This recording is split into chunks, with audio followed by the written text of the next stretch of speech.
Pelley, 37 years at CBS, roughly 20 of those at 60 Minutes, sitting for emotional interviews, tearing up on camera, and accusing his own bosses of trying to inject falsehoods and bias into politically sensitive stories. The problem isn't that he's wrong about the pressure. The problem is he's pretending that's new.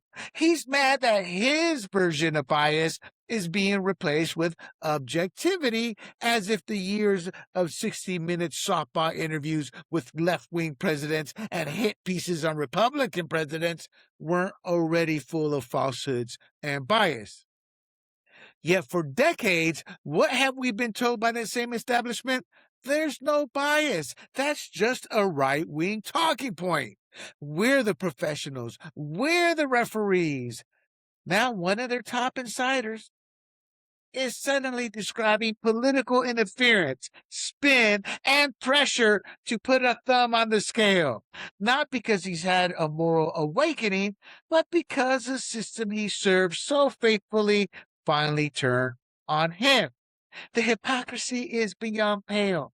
He's not just alleging a little editorial pressure. He's swinging at everyone. He's calling the new management unqualified. He's accusing Weiss of murdering 60 Minutes. He's saying CBS News is on fire.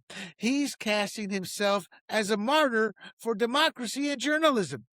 Scott Pelley isn't just telling you he's a reporter. He's flat out lying with tall tales like he's been in combat for this country. That there is no democracy without people like him. And that losing 60 Minutes was like losing a spouse.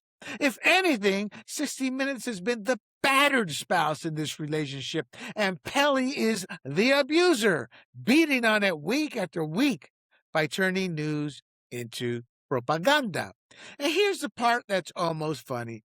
If it weren't so revealing, Scott Pelley is not some outsider blowing the whistle on a system he always opposed.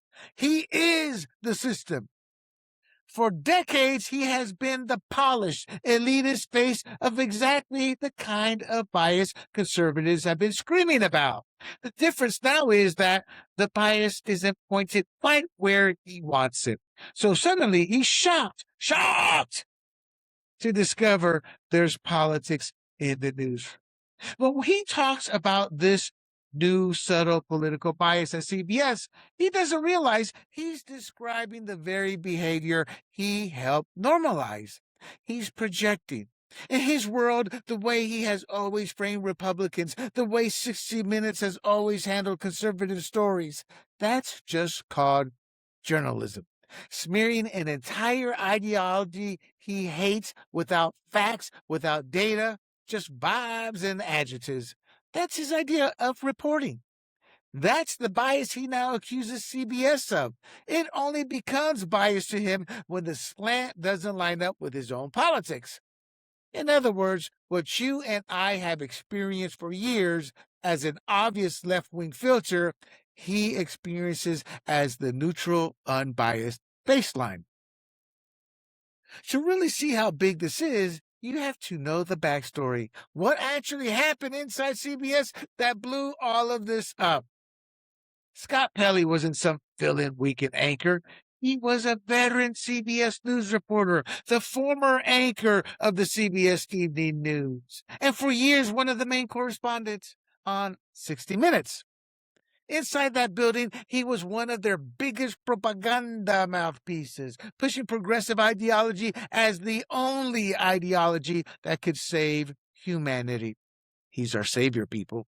That's why inside that bubble, he was treated as one of the serious adults of legacy news, the guy you rolled out when you needed gravitas and credibility.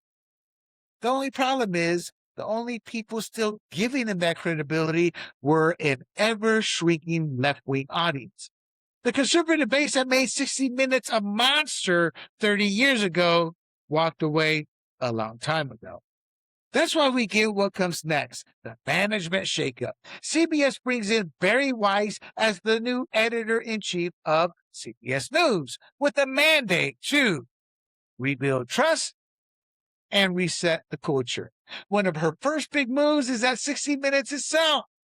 She replaces longtime executive producer Tanya Simon with Nick Bilton, a tech journalist and filmmaker with little traditional TV news background. The message to the old guard is loud and clear. Your era is over. There's a new regime in charge. On Bilton's very first big all-hands meeting with the 60 Minute staff, everything explodes. In the packed conference room, Pelley lights him up. Bang! According to people in the room, he calls Bari Weiss murdering 60 Minutes. He says she's not qualified for the job she's been handed. He dismisses Bilton's resume as slender qualifications. He presses them on why veteran correspondents and producers have been fired, why beloved leaders have been pushed out, and what exactly this new direction is supposed to be. The back and forth gets so heated that the meeting has to be cut short. This is a man so oblivious to reality, he truly has no clue. That's what happens when you live in a bubble as long as Scott Pelley has. The next day, the hammer drops. CBS fires Scott Pelley for cause. In the termination letter, Nick Bilton accuses him of showing remarkable incivility and contempt, of open hostility toward the future of the show, of undermining leadership on day one. This isn't a quiet retirement or a polite, "We thank you, Scott, for your service." This is, "You're out, effective immediately, and here's a paper trail to justify it." For some reason, elitists and, frankly, a lot of entitled Americans believe they can spew hate, undermine leadership, and be an ass with no repercussions. Then, when the repercussions hit, they suddenly become the victim. That's the progressive mindset. That's a Democratic Party mindset. That's the victim mentality. But Scott Pelley doesn't just sneak away. He goes on offense because he's Scott Pelley, damn it. And in his mind, he's too important to be forgotten. Never realizing most people outside of CBS in the media world had no clue who he was.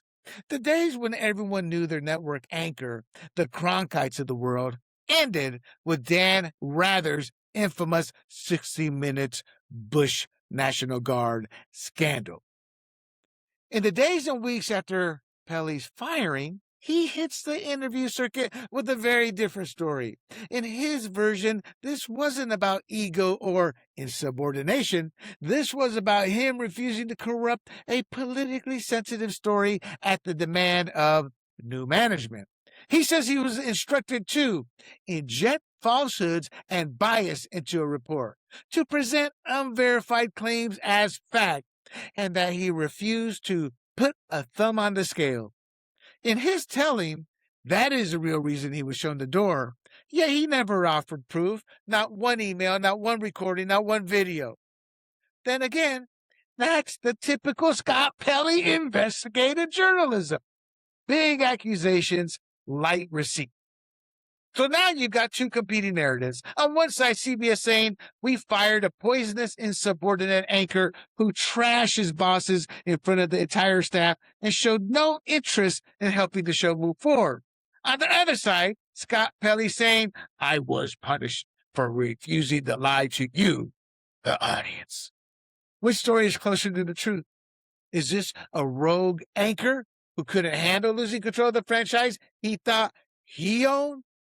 Or is it a veteran reporter who has spent his entire career inside a biased system, finally admitting, without realizing it, just how political that system really is when it turns its guns on him?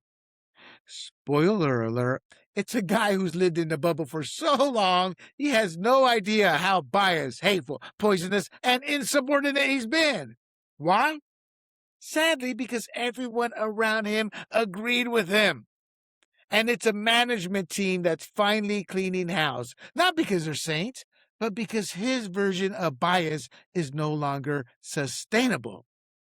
Maybe the more important question is this: what does this fight actually tell us about CBS, 60 Minutes, and the entire legacy media project that has been lecturing the rest of us about truth and democracy for years. Hey everybody, this is William Del Pilar, founder of Grumblings Media, and I want to say thank you for watching our content. If you want to support our all-volunteer efforts at Grumblings Media, smash the subscribe button right here.